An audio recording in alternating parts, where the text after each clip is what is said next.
जैसे आप लोगों को पहले ही पता है, जब कॉन्स्टिट्यूशन लागू हुआ था तो बाबा साहब ने कॉन्स्टिट्यूशन लागू होते वक्त कहा था कि मैंने रानी के पेट का ऑपरेशन कर दिया और अब जो राजा पैदा होगा बैलेट बॉक्स से पैदा होगा, जिसकी वोटें ज़्यादा होंगी वो राजा बनेगा और जिसकी वोटें कम होगी वो राजा नहीं बनेगा, चाहे वो बेशक पहले राजा रहा हो, अगर उसकी वोटें नहीं है तो राजा नहीं बन सकता। हमें ये तो पढ़ाया गया कि 85-15 की बात की जाती है, मगर ये हमें नहीं मतलब एजुकेटेड किया गया कि अगर 15% आप पे शासन कर रहे हैं तो प्रेजेंट सिचुएशन में उनको फेस कैसे करना है, उनके बीच में रहते हुए अपनी जो ताकत है उसको कैसे मतलब स्टेबल रखना है और उनका कैसे मुकाबला करना है। और बाबा साहब ने सीधा सीधा बता दिया कि भैया आपके पास सीधा है कि आप अपना राजा बनाएंगे और राजा बनाने के लिए आपको कोई लड़ाई झगड़े करने की जरूरत नहीं है, किसी को गलत बोलने की जरूरत नहीं है।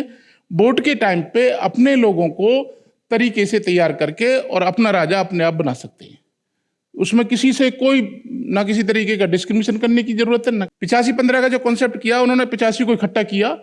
और देखिए मोदी जी के बारे में सबको पता है, जब ये चीफ मिनिस्टर थे तो इनकी जाति को ओबीसी में लाया गया, ठीक है, और ओबीसी में लाके उनको एक ओबीसी चेहरा दिया गया, जबकि वो ओबीसी जो आदमी ओबीसी का होते हुए ओबीसी की बात नहीं करता वो कैसा ओबीसी।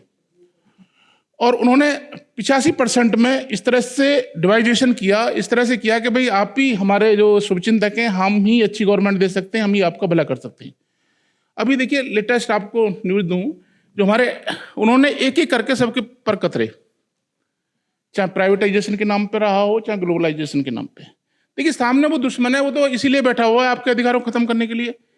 आप अपने घर में रहते हैं, आप क्या खुला छोड़ देंगे? आपकी जिम्मेदारी बिल्कुल नहीं बनती। आप सिस्टम पर छोड़ देंगे कि नहीं भैया मेरा घर है, सिस्टम अपने आप संभालेगा। एक बड़ी कड़ी भी बात है, अदरवाइज ना लेना। हम अपने बच्चों को, हमारे बच्चे समाज में लड़कियां जब देखने जाते हैं हमारे लड़के, तो वहाँ इंचों में नापते हैं लड़कियों को, एजुकेशन देखते हैं। और वही लड़का जब बाहर से शादी करके ले आता है तो हम बड़े गौरवान्वित होते हैं।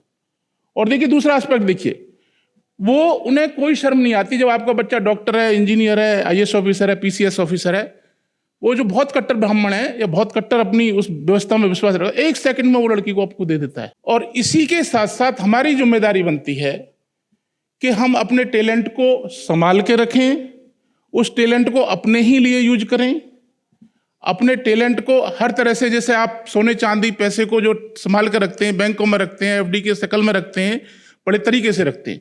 हमारा टैलेंट सोना चांदी वो नहीं है, हमारा टैलेंट नो डाउट कॉन्स्टिट्यूशन है, भारतीय संविधान है। अगर ये भारतीय संविधान जिंदा रहेगा तो हमारा तुम्हारा सबका अस्तित्व जो रहेगा। और देखिए एक और चीज को बात करके मैं खत्म करता हूँ। बाबा साहब की अगर हम बात करते हैं तो बाबा साहब ने कॉन्स्टिट्यूशन के माध्यम से हमें वो ताकत दी है और कॉम्पिटेंसी, उन्होंने देखिए मौका देने की बात की। मान लो अगर हमें एडमिशन मिला कॉलेज में तो उसमें जरूर रिलैक्सेशन की बात थी, मगर आप सब लोग पढ़ के आए हैं तो उसमें तो कोई रिलैक्सेशन नहीं था।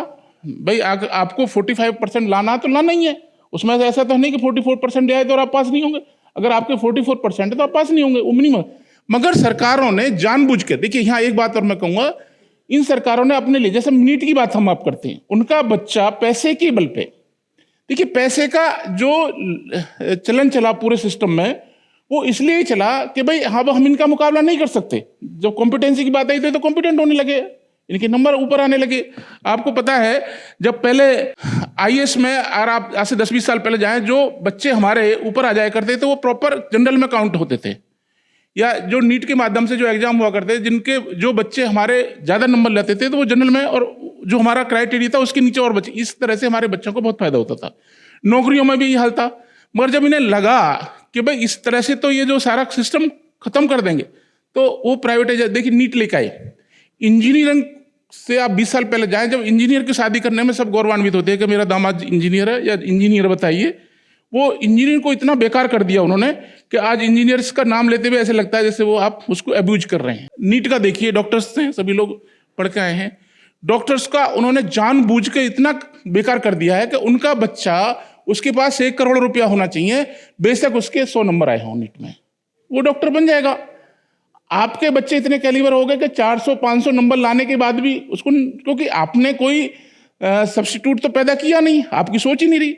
हमारे जितने लोग हो गए वो दारू में और दूसरी चीजों में मस्त हो गए, उन्होंने सोचा कि मेरा, देखिए मैं ऐसे कितने ही परिवारों को जानता हूं कि फादर क्लास 1 ऑफिसर रिटायर हुआ, आईएएस रहा, मगर आज उसके बच्चे जो है कंप्यूटर ऑपरेटर की 10-10, 15-15 हज़ार की जॉब कर रहे हैं। नशे उनमें बच्चों में वही भर दिए कि भाई मैं तो जो है नहीं आईएएस के परिवार से शादी करूंगा, उससे शादी करूंगा। हमने संस्कार नहीं दिए, हमने कहीं बैठाला नहीं। और इसके लिए हम सबसे ज्यादा अपने आप को, मैं स्वयं दोषी मानता हूं कि अगर मैं अपनी टैलेंट को सुरक्षित नहीं कर पाया, उसको एजुकेटेड नहीं कर पाया, तो मैं उसके लिए सबसे ज्यादा बड़ा गद्दार हूं। भाई ये तो बाबा साहब भी कर सकते थे, बाबा साहब चले जाते अपना, उनको तो कितने ऑफर थे विदेश में, मगर उन्होंने ऐसा नहीं किया। साथियों, क्षमता जिसकी जितनी है वो ईमानदारी से उसका 1% भी समाज के हित में करेगा तो निश्चित रूप से समाज चेंज होगा।